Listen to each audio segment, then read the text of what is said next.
आज हमारी खेती घाटे का सौदा हो गई। इसीलिए हमने 13-13 महीने इस देश की राजधानी की चौखट पर जाकर इस सरकार से वो 3 काले कानून वापस लिलवाए। भाई ज्योति जी ने तो देखो अब कई सासरे जानो ही पड़सी कोई उपाय को 2 करोड़ सालाना रोजगार अगर देसी तो एकदम ही किस्मत अपनी तो चमक जैसी। ये अग्निवीर योजना हमारे समाज के लिए, देश के लिए सबसे घातक चीज़ है। ए तो टाइम पर जगह नेता धर्म की बात करें ना, अगरबत्ती गुंजड़ा होकर लेकिन भाई को ब्याह त्याव कर देना जब सासरा का मायने रिया करे डे रोजीना आए यार भयन परेशान कौन करया करे तो बढ़िया मायरो भर दे आपके 3-4 लाख अति फेंकी बिकी कोई हद को नहीं माजियान का युवा पहली बार वोट लाख बढ़ो। मैं तो मतलब रात दिन सिर्फ मोदी को ही प्रचार करता फेसबुक पर अंधा होगा मतलब कि भाई मोदी देश न कांटा खटेले जैसे। नमस्कार, मैं अजय कुमार। आप देख रहे हैं बोल हिंदुस्तान। बोल हिंदुस्तान की लगातार चुनावी यात्रा जारी है और इस चुनावी यात्रा में फिलहाल हम धोद विधानसभा के लोसल में मौजूद हैं। यहाँ कुछ लोगों से जानने की कोशिश करेंगे कि लोकसभा चुनाव 2024 को लेकर अब की बार किन मुद्दों पर जनता वोट डालने जा रही है। मैं लोसल की उस सड़क पे हूँ जो किसी वक्त खस्ता हालत में थी, लेकिन विकास जब होता है तो सबको खुली आंखों से दिख जाता है। यह सड़क कांग्रेस के कार्यकाल में बनी थी जब यहाँ से परशुराम मौर्य विधायक थे। यहाँ से अब की बार बीजेपी से अब की बार लोकसभा में बीजेपी से उम्मीदवार हैं सुबेदानंद सरस्वती, जो 2 बार से सांसद रह चुके हैं, और कॉमरेड अमराराम इंडिया गठबंधन के उम्मीदवार हैं। कॉमरेडों के लिए धोद विधानसभा मजबूत गढ़ माना जाता है। यहाँ हर बार कॉमरेडों ने बढ़त के साथ जीत हासिल भी की है। 3 बार कॉमरेड अमराराम और 1 बार कॉमरेड पेमाराम यहाँ से विधायक रहे हैं। लगभग 20 साल सीपीआईएम के विधायक धोद विधानसभा से हैं। तो यहाँ से जनता का मूड जानना काफ़ी ज़रूरी हो जाता है और दिलचस्प हो जाता है कि अब की बार धोद विधानसभा का रुख क्या है लोकसभा को लेकर। तो कुछ लोग हमारे साथ मौजूद हैं, इनसे जानते हैं कि 2024 में किन मुद्दों पर ये लोग वोट करेंगे और किन मुद्दों पर जो सरकार बनी थी 10 साल से लगातार वो सफल रही है या विफल हुई है। वो तमाम मुद्दों पर हम बात करेंगे और इनसे जानने की कोशिश करेंगे कि अब की बार जनता का मूड क्या है। तमाम मुद्दे जो चुनावों के समय चलते हैं, रोजगार, बेरोजगारी, भ्रष्टाचार, वो सारे नेता आकर जनता के पास वादे करके जाते हैं। अब की बार क्या लग रहा है कि 2024 में किन मुद्दों पर जनता वोट डालने जा रही है? इस बार मुद्दे बिल्कुल साफ है। मोदी सरकार जो 10 साल तक शासन किया है वो कुशासन साबित हुआ है और सीधे मुद्दे हैं। बेरोजगारी देश में आज तक के इतिहास में सबसे ज़्यादा है। आज महंगाई उच्चतम स्तर पर है। किसान की हालत बहुत बुरी हालत है। ये किसानों को रोधने वाली सरकार है। ये सरकार साबित कर चुकी है कि हम किसान, मजदूर, छोटे व्यापारी, गांव के खिलाफ हैं। इन तमाम मुद्दों को लेकर हमारे इलाके में स्थिति बिल्कुल साफ है कि एक तरफा माहौल है और अमराराम भारी मतों से यहाँ से जीतेंगे। क्या इसका कारण ये भी है कि अगर कम्युनिस्टों की बात करें, कॉमरेडों की बात करें, तो धोद विधानसभा में वो हमेशा मजबूत स्थिति में रहे हैं। भले ही ये विधानसभा चुनाव पेमाराम हार गए हों, लेकिन वोटों की अगर अपन समीकरण देखें तो वोट उनका परसेंटेज बढ़ा है। हर बार वोट परसेंटेज बढ़ता जा रहा है। 20 साल से ज़्यादा कॉमरेड यहाँ विधायक रह चुके हैं, अमराराम, पेमाराम, और अब की बार उम्मीदवार भी अमराराम को बनाया। तो ये स्थिति भी अमराराम को मजबूत बनाती है। बिल्कुल निश्चित रूप से ये स्थिति अमराराम को मजबूत बनाती है और धोद की जनता प्रगतिशील विचार रखती है, संघर्षों का मादा रखती है और संघर्ष में विश्वास करती है।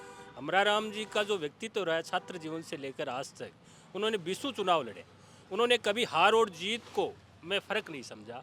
उन्होंने संघर्ष लगातार जारी रखा और उस संघर्ष का परिणाम है कि आज ढाणी, खेत खलियान, शहर, मोहल्ला तक एक ही आवाज़ आ रही है कि अब की बार नहीं तो कभी नहीं, अब की नहीं तो कभी नहीं। अमराराम को भारी मतों से जीतना है। ये धोद के 22.5 लाख मतदाता ने तय कर लिया है और हमारे इस लोसल इलाके में एक तरफा माहौल है, अमराराम ही अमराराम। एक बार एक नारा लगा था कि लाल लाल लहराएगा, अमरा दिल्ली जाएगा, और वो नारा ऐसे गाँव में सुनने को मिल रहा था कि अमरा अगर दिल्ली चला जाएगा तो फिर गाँव में, देहात में, राजस्थान में हमारी आवाज़ उठाने वाला कौन मिलेगा, और वो चुनाव हार चुके थे। अब की बार दोबारा एक नारा लग रहा है कि लाल तिरंगा लहराएगा, अमराराम दिल्ली जाएगा। तो क्या लग रहा है कि अब की बार जनता ने मूड बना लिया है कि अमराराम को हम दिल्ली भेजेंगे और किसानों के मुद्दे पे जो 13 महीने बॉर्डर पे बैठे थे वो हमारी आवाज़ संसद में उठाएं? निश्चित रूप से इस बार जनता ने तय किया है कि लाल और तिरंगा साथ लहराएंगे और अमराराम दिल्ली जाएंगे। और मैं धन्यवाद उन कांग्रेस कार्यकर्ताओं को भी देना चाहता हूँ। पहली बार मैं 55 साल की मेरी उम्र हो गई, लगातार मैंने संघर्षों का दौर देखा है, संघर्षों के बीच में रहे हैं और चुनाव भी बहुत से देखे हैं। पहली बार सीकर जिले में ये देख रहे हैं कि कांग्रेस इतनी एकजुट और कांग्रेस का कार्यकर्ता इतना उत्साहित है और कांग्रेस और वामपंथी जो सीपीएम के कैडर है, दोनों में ऐसा समन्वय मैंने आज तक मेरे इतिहास में देखा नहीं, मेरे जीवन में इतना शानदार समन्वय कि आज गली मोहल्लों तक अमरा राम ही अमरा राम गूंज रहा है, क्योंकि उनका समन्वय और उनकी मेहनत ऐसा रंग ला रही है कि दिन प्रतिदिन गुणात्मक रूप से अमरा राम की ओर जनता का रुझान होता जा रहा है। जनता आपने बताया कि उनमें समन्वय है, लेकिन सीकर की जनता के अंदर, लोकसभा के अंदर ये एक सवाल है कि जहाँ से अमरा राम की बार दाता रामगढ़ से चुनाव लड़े थे तो उनके सामने कांग्रेस के वीरेंद्र सिंह थे जो चुनाव जीते थे, कांग्रेस उनकी अलग विचारधारा। यहाँ से हम बात करें तो बड़े नेता रहे हैं परशुराम मौर्य, फिर पेमाराम हैं, तो कांग्रेस और ये तो आपस में टक्कर में रहे हैं हमेशा से। अब की बार ये एकजुटता का परिचय क्या धरातल पे लोगों को दे पा रहे हैं? इंडिया गठबंधन बता पा रही है, समझा पा रही है कि कांग्रेस और सीपीआईएम या आरएलपी जैसे संगठन हैं वो एकजुट होकर चुनाव लड़ रहे हैं? बिल्कुल धरातल पे आपको देखने का मिलेगा। देखने को आप गाँव में जाइए, देहात में जाइए, शहर में जाइए, यहाँ की जनता ने एक एनालिसिस किया है, महसूस किया है कि इनके 10 साल के कुशासन से अगर छुटकारा पाना है तो जनता को अपनी समझ को बढ़ाना पड़ेगा। जिस प्रकार से ये सरकार कॉरपोरेट पर सरकार हो गई, आज कुछ पूंजीपतियों के हाथ में देश की पूरी संपत्ति गिरवे रखने जा रहे हैं। 1% के पास देश की 22.5% संपत्ति एक जगह हो गई। सत्ता का विकेंद्रीकरण न होकर एकीकरण हो रहा है, सत्ता का व्यक्तिकरण हो रहा है। आज भारतीय जनता पार्टी चुनाव नहीं लड़ रही, आज मोदी चुनाव लड़ रहा है। आज मोदी और अमित शाह के नाम पे वोट मांगा जा रहा है। ये प्रजातंत्र नहीं हो सकता, ये जनतंत्र नहीं हो सकता। ये निरंकुशता की ओर देश को ले जाना चाहते हैं, ये हिटलरशाही को ओर देश को ले जाना चाहते हैं। इन तमाम मुद्दों को भी जनता ने अपने जहन में रखा है और इस कारण से आज भारतीय कांग्रेस पार्टी और सीपीएम के कार्यकर्ताओं ने महसूस करके और उन्होंने ये एकजुटता दिखाई है। और ये एकजुटता मैं कह रहा हूँ, आप जाइए देखिए, एक आपको अचंभित करने वाली एकजुटता मिलेगी कि ईमानदारी से दोनों पार्टियों का कैडर ईमानदारी से लगा हुआ है अमरा राम को जिताने के लिए। जब 2013 में मोदी प्रचार कर रहे थे अपनी पार्टी के लिए, तब तमाम मुद्दे थे, भ्रष्टाचार के गंभीर आरोप कांग्रेस पे लगे, 70 साल का इतिहास की बात हुई, कई घोटालों की बात हुई और जनता के अंदर एक उम्मीद जगी थी कि अब की बार कोई ऐसे पार्टी आ रही है कि वो इन चीज़ों से हमें छुटकारा देगी। क्या आपको लगता है कि 10 साल में कोई ऐसा घोटाला हुआ है जिससे जनता को नुकसान हुआ है? जनता कोई बड़ा घोटाला अगर सरकार की तरफ? मैं कह रहा हूँ आज तक के इतिहास का सबसे बड़ा घोटाला तो आज से 1 महीना पहले या 15 दिन पहले सुप्रीम कोर्ट ने सामने रखा है इस देश की जनता के सामने, इलेक्ट्रॉन बॉन्ड घोटाला। ऐसा घोटाला तो आज तक कभी हुआ ही नहीं। बाकायदा भ्रष्टाचार को इन्होंने प्रासंगिक बना दिया, भ्रष्टाचार का पैसा केवल ही अपनी पार्टी के लिए इकट्ठा किया और इस चुनावों को जीतने के लिए, एमएलएज को खरीदने के लिए, सरकारों को गिराने के लिए इलेक्ट्रॉनिक बॉन्ड के रूप में भारतीय जनता पार्टी ने जो कुकृत्य किया है भ्रष्टाचार का, ऐसा तो आज तक के इतिहास में सन 1947 से लेकर आज तक नहीं हुआ। इतना बड़ा घोटाला, एक नहीं घोटाले पे घोटाले करते जा रही है इस सरकार ने। आपको पता है 1 किलोमीटर के 500 करोड़ रुपए एक सड़क बनाने में ये सरकार लगा रही है और ईमानदारी की बात करती है। ईमानदारी कहाँ रही इनके पास में? उन्होंने आज देश के अंदर जब ये आए तो सिर्फ देश में 56 लाख करोड़ रुपए का कर्ज था। आज क्या हालत है? आज 1.5 लाख करोड़ से ऊपर जा रहा है, 2 लाख करोड़ के आसपास हमारा कर्ज हो रहा है। हमारी जीडीपी के बराबर हमारा कर्जदार है। देश आज कर्जदार होता जा रहा है दिन प्रतिदिन। और ये विकास की बात करते हैं, कौन सा विकास हुआ? कोई विकास नहीं है, केवल जनता को गुमराह करके वोट हासिल करना चाहते हैं। देश ये समाज को विभाजित कर रहे हैं। हिंदू और मुसलमान के नाम के अलावा इनके पास कोई नारा नहीं, भारत और पाकिस्तान के नाम के अलावा इनके कोई नारा नहीं।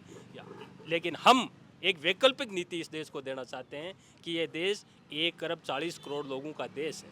आज इस देश के अंदर लगभग 60% लोग खेती पर आश्रित है, प्रत्यक्ष या अप्रत्यक्ष रूप से खेती पर निर्भर है।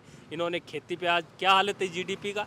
आज जो 1952 में 60% जीडीपी खेती पे थी, आज 13% पे आ गई। इसका मतलब हमारे 60% लोगों का हक मात्र 13% हमें मिल रहा है। आज हमारी खेती घाटे का सौदा हो गई। इसीलिए हमने 13 महीने इस देश की राजधानी की चौखट पर जाकर इस सरकार से वो 3 काले कानून वापस लिलवाई।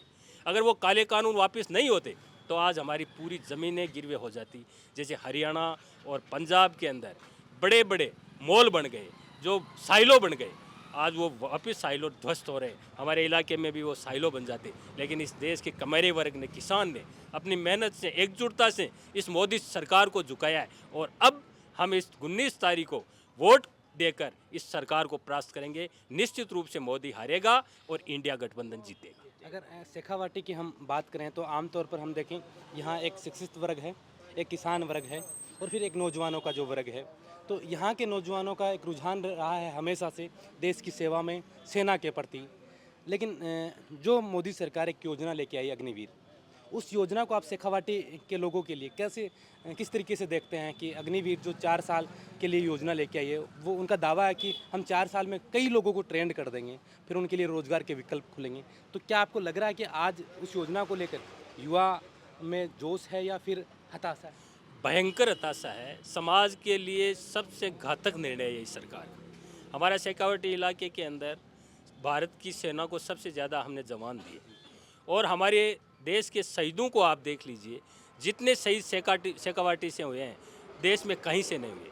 हमारे नौजवान देश की सीमाओं के लिए अपने प्राण न्यौछावर किए हैं, केवल इसलिए नहीं किए कि हमें 4 साल के लिए वो भर्ती करेंगे। क्या होगा आने वाले समय? भयावह स्थिति होगी। आज हम 21 साल 18 साल के बच्चे को भर्ती करेंगे, 22 साल के बच्चे को हम सेवानिवृत्त कर देंगे, उसके हाथ में 10-12 लाख रुपए दे देंगे, उसको दुनिया के सबसे आधुनिक वेपन का हथियार उसके पास दे देंगे और उसको सड़क पे बेरोजगार करके छोड़ देंगे। क्या करेगा वो अपराध करेगा। इस देश के लिए बहुत घातक निर्णय है इस सरकार का। हम तो ये कहना चाहते हैं इस मोदी सरकार को भी, और आज इंडिया गठबंधन में हमारे बाकायदा मैनिफेस्टो में कि इंडिया गठबंधन आया तो सबसे पहला निर्णय ये होगा कि ये अग्निवीर योजना को समाप्त किया जाएगा।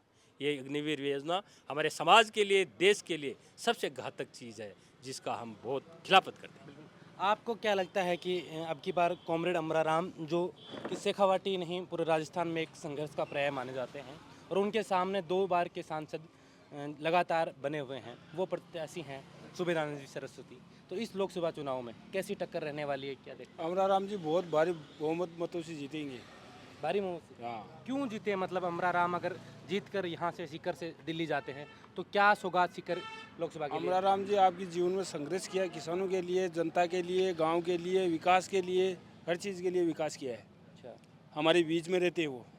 तो क्या स्वामी जी आपके बीच में नहीं रहते? नहीं नहीं, कभी मिलते नहीं, देखते नहीं उनको, तो कहाँ रहते हैं, कोई झोपड़ी में रहते हैं, कहाँ रहते हैं, हमारे को पता ही नहीं है वो।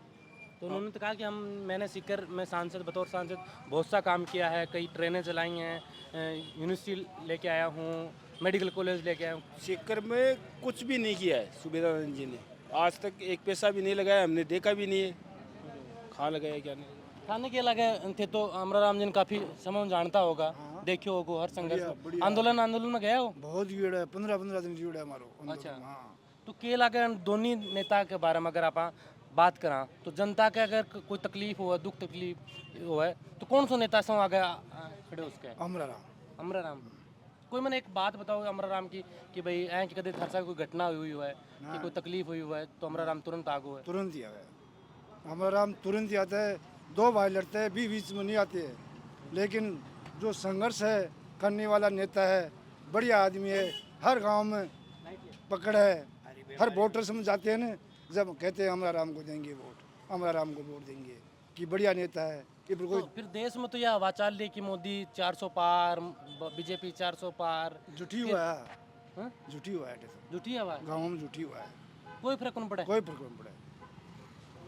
के मुद्दा रही मतलब के काम करे अमरा राम? अगर मान लेते 2 विधानसभा में आओगे, हाँ, कौन सा काम लागे तारो? हरिपुरा।